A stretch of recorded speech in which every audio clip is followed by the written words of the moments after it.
အားလုံးပဲမင်္ဂလာပါရှင် ADD Training Center မှာပြန်လည်ကြိုဆိုလိုက်ပါတယ်အခုသင်ကြားပို့ချပေးမယ်သင်ခန်းစာလေးကတော့ Excel ထဲကို tab file တွေကို query ကိုအသုံးပြုပြီးတော့ဘယ်လိုထည့်မလဲဆိုတဲ့သင်ခန်းစာလေးကိုပြပြသွားပေးမှာဖြစ်ပါတယ်အဲ့တော့ကျမက Power Query နဲ့ Excel ထဲကို tab file ကိုမထည့်ခင်မှာအရင်တုန်းကကျမတို့တွေ tab file တွေကို tab to column နဲ့ထည့်ခဲ့တဲ့ဟာနဲ့ Power Query နဲ့ထည့်တဲ့ဟာဘယ်ဟာပုံမြန်လဲဘယ်ဟာပို့ပြီးတော့မှပြင်ဆင်မှုတွေလုပ်လို့ရတယ်ဘယ်ဟာပို့ပြီးတော့မှ update ဖြစ်မလဲဆိုတဲ့ဟာတွေကို tab to column လေးတွဲပြီးတော့မှပြသွားပြမှာဖြစ်ပါတယ်အဲ့တော့ကျမတို့တွေကအရင်တုန်းကဆိုလို့ရှိရင် tab file တွေကိုထည့်တယ်ဆိုရင်အရင်တုန်းက Excel ထဲကို tab file တွေဘယ်လိုထည့်သွင်းလဲဆိုတာကိုအရင်ဆုံးပြောပြပေးသွားမှာဖြစ်ပြီးတော့မှ Power Query မှာဘယ်လိုထည့်လဲဆိုတာကိုပြပေးမှာဖြစ်ပါတယ်အဲ့တော့ကျမတို့က tab file တစ်ခုကို Excel ထဲကိုထည့်ခြင်းပြီဆိုလို့ရှိရင်အရင်ဆုံး file tab ထဲကိုသွားပါတယ်သွားပြီးတော့ open ထဲကနေမှကျမတို့က browser ကနေကျမတို့လိုချင်တဲ့ tab file ရှိတဲ့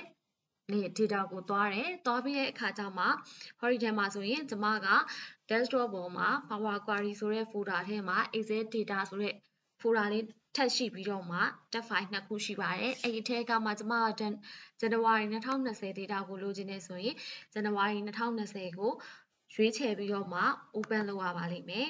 အဲ့တော့အဆင့်တွေကတော်တော်များရယ်เนาะပြီးတော့မှ tab to column ကိုလာပါတယ်ပြီးသွားလို့ရှိရင်တော့တဆင်ချင်းစီ next လုပ်ပြီးတော့ဒါဆိုလို့ရှိရင်တော့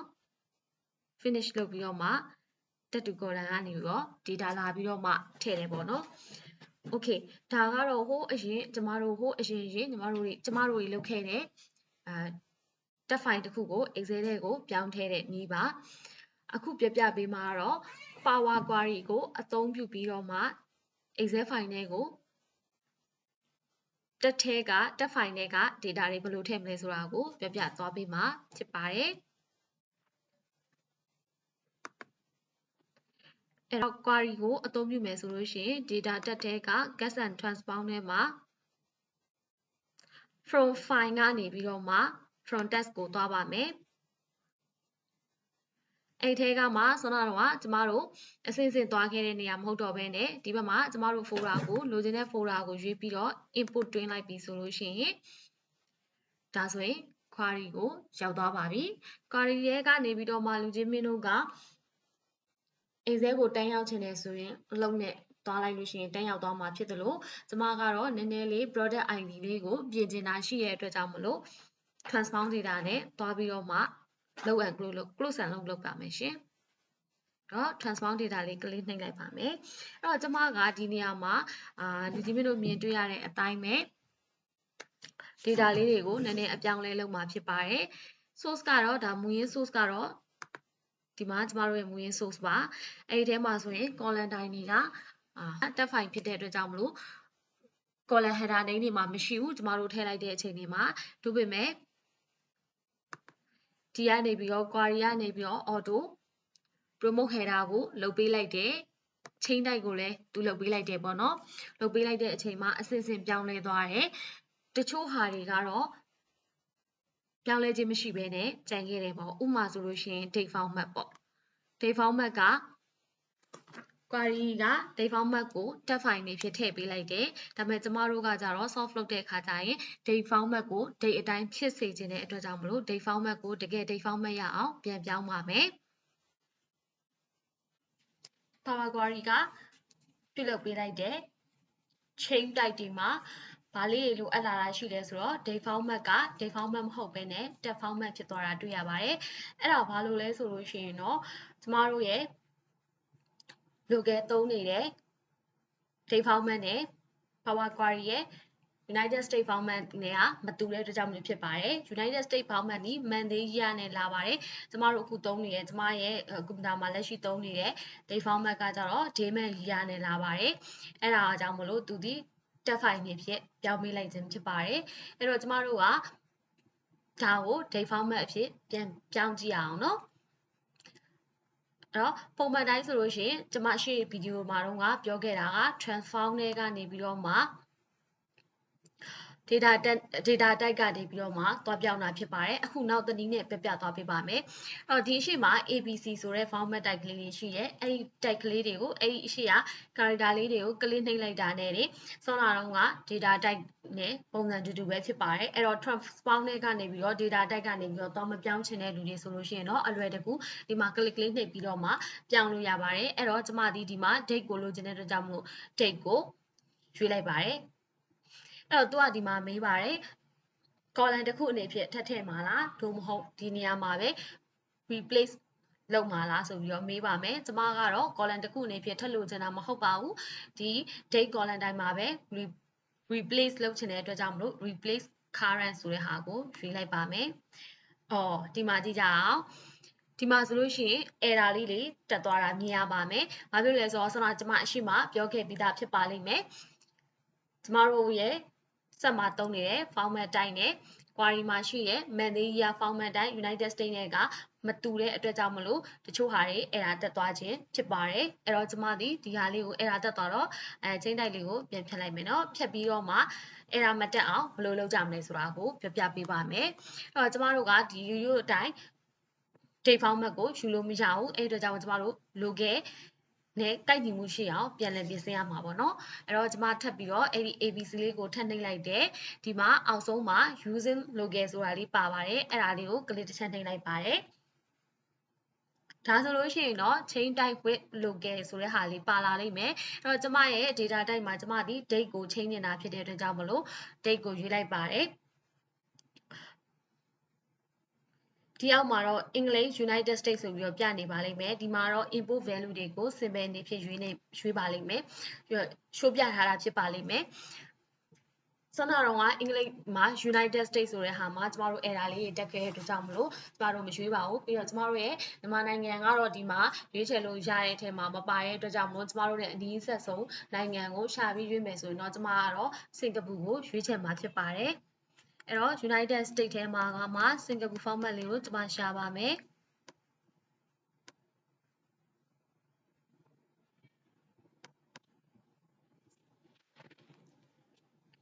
အဲ့တော့ကျမတို့ဒီမှာစင်ကာပူလေးကိုရွေးချယ်လိုက်မှာဖြစ်ပါတယ်အဲ့တော့ဒီမှာစင်မယ်ပြထားတဲ့ input value လေးကိုမြင်ရမှာတွေ့မြင်ရမှာဖြစ်ပါတယ်အဲ့တော့ကျမတို့လိုချင်တဲ့ data type လေးကိုရွေးချယ်ပြီးသွားပြီဖြစ်တဲ့အတွက်ကြောင့်မလို့ okay နှိပ်လိုက်ပါမယ်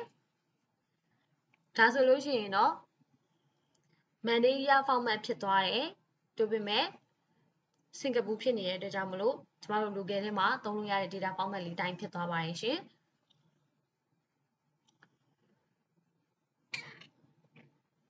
ဒီမှာလည်း date ဆိုပြီးတော့မှပြောင်းလဲသွားမှာဖြစ်ပါတယ်။ Okay နောက်တစ်ခုအနေဖြင့်ကြည့်ရမယ်ဆိုလို့ရှိရင်နောက်ဆုံး column တိုင်းဖြစ်တဲ့ save column တိုင်းမှာ ABC ဖြစ်နေပါသေးတယ်။အဲ့တော့ကျမဒီကောင်ဒီ number တွေဖြစ်တဲ့အတွက်ကြောင့်မလို့ number ကိုပြောင်းလိုက်ပါမယ် currency ဆိုပြီးတော့ကျမရွေးလိုက်ပါမယ်ဒါဆိုရင်တော့နောက်ထပ်တစ်ခုပြောင်းသွားပြီဆိုတဲ့အတွက်ကြောင့်နောက်တစ်ခုကျမပြောင်းနေတာက product type မှာကျမဒီ IBK ဆိုတဲ့ဟာတွေကိုမလိုချင်ပါဘူးဒါကိုအရှိမပြောသလို replay အနေဖြင့်စားမထိုးပဲနဲ့အခုနောက်တနည်းအနေဖြင့်ဘယ်လိုလုပ်လို့ရလဲ separate column ခွဲပြီးတော့မှထည့်ထုတ်မှာဖြစ်ပါတယ်အရှိတုန်းကကျမ replace ကိုပြောပြီးသားဖြစ်တဲ့အတွက်ကြောင့်မလို့အခု separate column ကိုပြောပါမယ်အဲ့တော့ကျမက column ကိုခွဲထုတ်ချင်တဲ့အတွက်ကြောင့်မလို့ separate column ကိုယူပါမယ် separate column ကလည်း right separate column နဲ့ခွဲသွားပေးမှာဖြစ်ပါတယ်အဲ့တော့ separate column နဲ့ခွဲတယ်ဆိုလို့ရှိရင်ဟိုအရင်တုန်းကဓာတ်တူ column နဲ့ခွဲပူးထားတဲ့လူတွေတော့သိမှာပါသူက space နဲ့ခွဲမှာလားcomma နဲ့ခွဲမှာလားဘာနဲ့ခွဲမှာလဲဆိုတာမေးပါလိမ့်မယ်အဲ့တော့ဒီမှာအခက်အခဲဖြစ်နေတာကကျမတို့ဒီ replace ဆိုလို့ရှိရင်တော့လေးလေးမြတ်မြတ် IBK ကိုဘာမှမထည့်ဘူးဆိုတဲ့ဟာမျိုးနဲ့လုပ်လိုက်လို့ရရဲဆိုမလဲ separate ဆိုရင်တော့နည်းနည်းအခက်အခဲလေးရှိပါမယ်ဒါပေမဲ့ကျမကအရှိမ replace ကိုပြောပြပြီးသားတဲ့ဖြစ်တဲ့အတွက်ကြောင့်မလို့ separate column ကိုပဲဒီမှာပြပြချင်တဲ့အတွက်ကြောင့်မလို့ကျမဒီမှာ separate ကိုပဲသုံးသွားပါမယ်အဲ့ကိုသုံးချင်တဲ့အတွက်ကြောင့်မလို့transform တက်ထဲမှာလည်းတက် column ထဲမှာ separate column တိုင်းရှိသလိုကိုလိုပြောင်းချင်တဲ့ column တိုင်းကို right click နှိပ်ပြီးတော့လည်း separate column ကိုယူလို့ရပါတယ်အဲ့တော့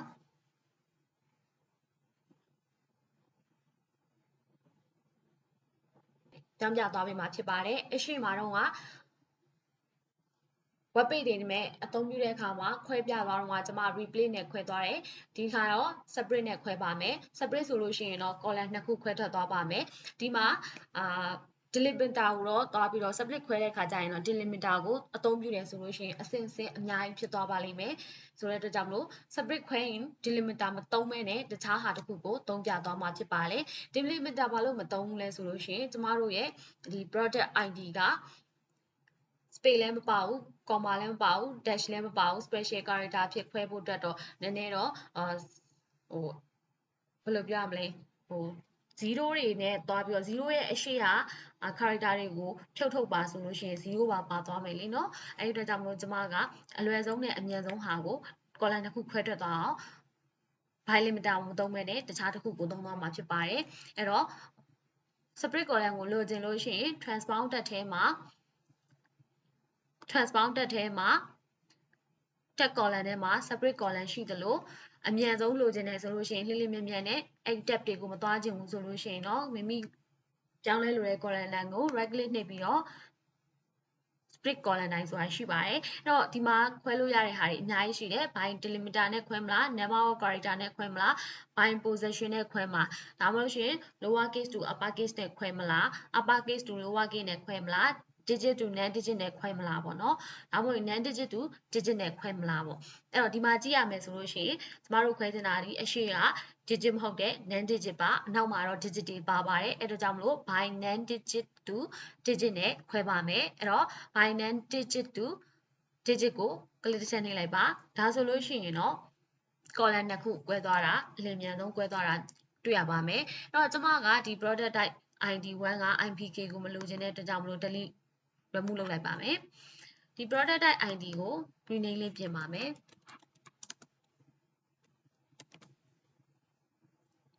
โอเคဒါဆိုလို့ရှိရင်တော့ကျမတို့လိုချင်တဲ့ပြင်ဆင်လိုချင်တဲ့အချက်လက်တွေအားလုံးပြင်ဆင်ပြီးသွားပါပြီ tab file ထဲမှာကျတော့ product ID က IPK နဲ့စပြီးတော့ကျမတို့အခုလိုချင်တဲ့ data က IPK ကိုမလိုချင်တဲ့အတွက်ကြောင့်ဖြတ်ပြီးသွားပြီ date format တွေကိုအစားပြန်သွင်းပြီးသွားပြီ save တွေကိုလည်း save column ကိုလည်းပြန်ပြင်ပြီးသွားပြီအော်ဒီမှာကျမတခုကြံခဲ့တာက unit column တိုင်းမှာ ABC ဖြစ်နေပါသေးတယ်အဲ့ဒါကိုလည်းဖုန်းနံပါတ်လေးတစ်ချက်ပြောင်းလိုက်ပါမယ်ဒါဆိုလို့ရှိရင်အားလုံးပြီးသွားပြီဆိုတော့ကျမက load to နဲ့ close and load နဲ့ပြန်ထွက်သွားပါလိုက်တော့မယ်နော်။တော့ close and load နဲ့ထွက်ပြီးသွားပြီဆိုလို့ရှိရင်တော့ဒီမှာ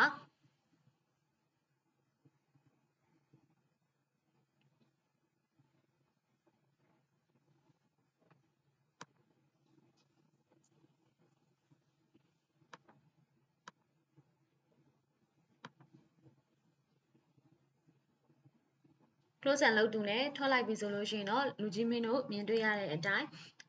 table လေးတစ်ခုကိုရှေ့တစ်ခုနဲ့ထွက်လာမှာဖြစ်ပါတယ်အဲ့တော့ကျမတို့ကဒီမှာ January data ကိုမလိုချင်ဘူးပေါ့နော် February data ကိုထည့်ချင်တာဒီမှာပဲအစားသွင်းပြီးထည့်ချင်တယ်ဒီကျမတို့စောနာတော့လုပ်ခဲ့တဲ့ process တွေအဆင့်အတိုင်းကိုပဲပြန်လိုချင်တယ်အဲ့တော့မေးပါပြီ January data ကိုထည့်ဖို့မားပြီးတော့ထည့်လိုက်တယ်အဲ့တော့ကျမတို့ကလည်းအစင်းစင်းလုပ်ပြီးသွားပြီတကယ်တော့ကျမတို့လိုအပ်နေတာက February table ကျမတို့ pipit table ထောင်ဖို့က February table ကိုလိုအပ်နေရဆိုပါဆိုအဲ့တော့ဒါဆိုရင်ကျမတို့ကအစအဆုံးပြန်လုပ်ရမှာလားမေးပြီပေါ့နော်အဲ့တော့မလုပ်ရပါဘူးရှင်ကျမတို့အစအဆုံးပြန်လုပ်စရာမလိုပါဘူး query ကို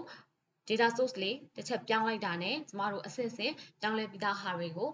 auto ပြောင်းလဲသွားမှာဖြစ်ပါတယ်အဲ့တော့တစ်ချက်ကြည့်ရအောင်ကျမကပြန်ပြီးတော့မှ data source ကိုပြောင်းမှာဖြစ်တဲ့ကြောင့် query ထဲကို workbook query ထဲကိုပြန်ဝင်ပါမယ်double click လေးလှည့်လိုက်တာနဲ့ workbook query ကိုရောက်သွားပါပြီအဲ့အတွက်ကြောင့်မလို့ကျမတို့က data source ကိုပြောင်းမှာဖြစ်တယ် data source ကိုပြောင်းခဲ့မယ်ဆိုလို့ရှိရင်ကျမတို့အစစ်စစ်လှုပ်ဆောင်ခဲ့တဲ့နေရာကနေဟိုပထမဆုံးမှာဟောဒီမှာ source ဆိုတာလေးရှိပါတယ်အဲ့ဒီထဲကဘေးနားက setting ပုံစံလေးကို setting ပုံစံလေးကို click နှိပ်ပါမယ် click နှိပ်ပြီဆိုလို့ရှိရင်တော့ဒီမှာဆက်စကျမတို့ထည့်ခဲ့တဲ့ URL လေးကိုတွေ့ပါပြီတွေ့တဲ့အခါကျလို့ရှိရင်တော့လူကြီးမင်းက browser ကနေရွေးလိုက်လို့လည်းရသလိုဒီမှာလူကြီးမင်း rename မှတ်မိတယ်ဆိုလို့ရှိရင်တော့ February ကိုလိုချင်ရင် FEP လို့ရွေးလိုက်လို့ရှိရင်လည်းရပါတယ်ဒါဆိုလို့ရှိရင်ကျမတို့ကစောနာအစစ်စစ်ကျမတို့ပြောင်းလဲခဲ့တဲ့ဟာတွေကိုပြောင်းလဲစရာမလိုဘဲနဲ့အခု February ကို data ကိုရရှိနေပြီဖြစ်ပါတယ်အဲ့တော့ကျမတို့စောနာအတိုင်းပဲ file ထဲကနေ close and လုပ်နဲ့ပိတ်လိုက်ပြီဆိုလို့ရှိရင်เนาะဒါဒီ January data မဟုတ်တော့ဘဲနဲ့ February data တွေဖြစ်သွားပါပြီအဲ့တော့ဒီနားမှာတော့ January 2020ဆိုပြီးတော့ပေါ်နေပါတယ်ဘာလို့ပေါ်နေလဲဆိုတော့တစ်ချက်တော့ပြန်ကြည့်အောင်เนาะကျမတို့ဒီ rename ကပထမတော့က January 2020ဆိုပြီးတော့ property မှာ auto ဝင်ခဲ့တဲ့အတွက်ကြောင့်မလို့ဖြစ်ပါတယ်ဒါပေမဲ့ data တွေကတော့ February 2020ဖြစ်နေပါပြီအဲ့တော့ဒီမှာ February 2020လို့ပြင်လိုက်လို့ရှိရင်เนาะပြင်ပြီးတော့ပြန်ပိတ်လိုက်တယ်ဆိုလို့ရှိရင်เนาะ query name ကလည်း February 2020ဖြစ်သွားပါပြီအဲ့တော့လူကြီးမလို့လိုတဲ့ pivot table တွေဘာတွေကိုဒီကနေပြီးတော့မှချက်ချင်းဆောက်လို့ရပါတယ်အဲ့တော့နောက်ထပ်တစ်ခုမေးစရာပေါ့နော် Excel မှာ data တွေပြောင်းသွားလို့ရှိရင်တော့ဟိုဘက်က text file မှာ data တွေပြောင်းသွားလို့ရှိရင်တော့ဒီမှာလိုက်ပြောင်းမှာလားအဲ့တော့ကြည့်ရအောင်နော်လိုက်ပြောင်းတဲ့အခါကျလို့ရှိရင်ကိုရီးယားဘာတွေလုပ်ပေးဖို့လိုအပ်သေးလဲပေါ့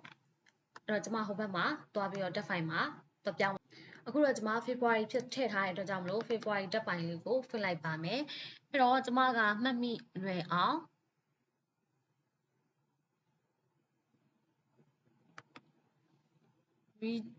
ဒီမှာ111ဆိုပြီးတော့ပဲကျွန်မ unit တွေကိုပြောင်းလိုက်ပါမယ်ပြီးရင်တော့ file ကိုပိတ်ပြီးတော့ save လိုက်ပါမယ်ဟောဒီကdata လေးပြောင်းသွားလားကြည့်ကြရမယ်ခုလောလောဆယ်မပြောင်းနေပါဘူးပြောင်းနေတဲ့အတွက်ကြောင့်မလို့ကျမတို့ဒီ table ကို right click နှိပ်ပြီးတော့ refresh လေးတစ်ချိန်လောက်လုပ်ကြည့်မယ်เนาะဒါဆိုလို့ရှိရင် data ပြောင်းလဲသွားတာတွေ့နိုင်ပါတယ်